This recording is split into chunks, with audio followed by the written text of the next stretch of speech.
So to think that I can sum up the whole of the most momentous week in all of human history in just a short time is unrealistic, but I will offer a bit of a perspective on what this week is all about.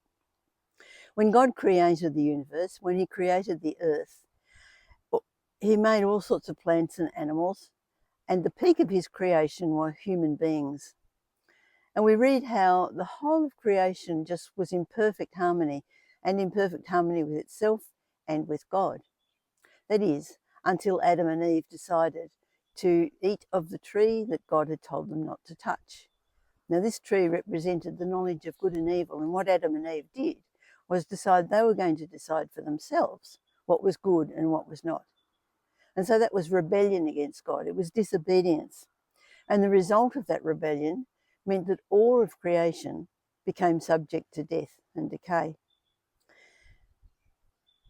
So it's the result of their being disobedient to God and trying to take matters into their own hands.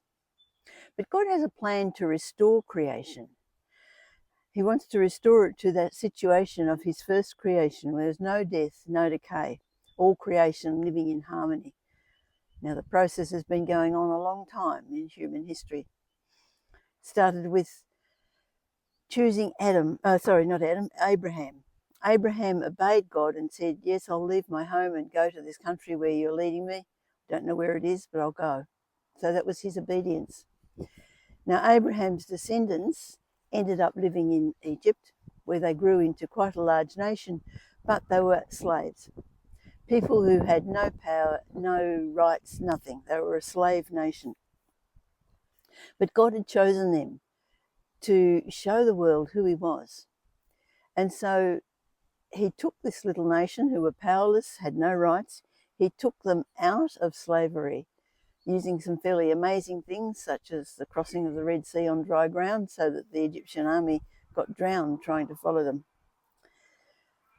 They spent 40 years in the desert, learning to trust God, learning that he would provide all their needs. And in fact, they couldn't do anything without him. During this time, he would give them a pattern of worship. And it was the building of the tabernacle which set down a pattern. And in this tabernacle, which later, of course, became the same pattern as the permanent temple, in this tabernacle, when you entered the grounds, the first thing you would see was a huge altar for sacrifice. And this was where, when a person had sinned against God, disobeyed his commandments, they would bring an animal and sacrifice it on the altar. And it was very deliberate that that's the first thing they would see, because it's saying to people, you cannot enter the presence of a holy God unless you deal with sin first of all. Now, what they would bring for sacrifice was an animal, and this animal had to be absolutely perfect, flawless. And that's important because it's no use, it's not a real sacrifice. If you bring an animal that's sickly and there's no use to you anyway, what sacrifice is that? No, the idea was that it needed to be something that you really valued, was important to you. And so this animal was to be a really high-class animal that they brought.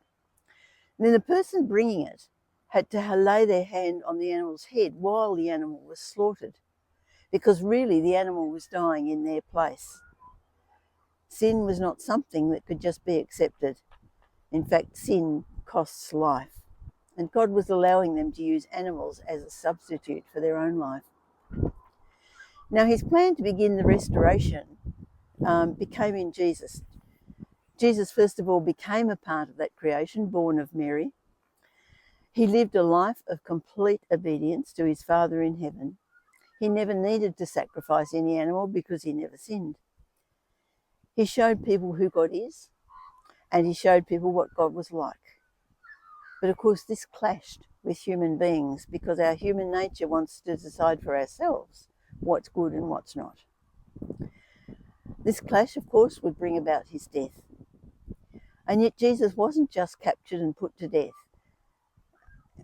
Unwillingly, he allowed this to happen. He willingly gave up his life. No one took it from him.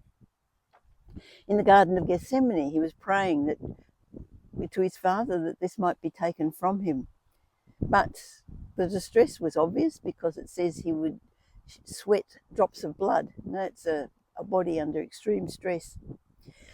But he was willing to obey. Matthew 26:42 said, "My Father, if it is not possible for this cup to be taken away unless I drink it, may your will be done."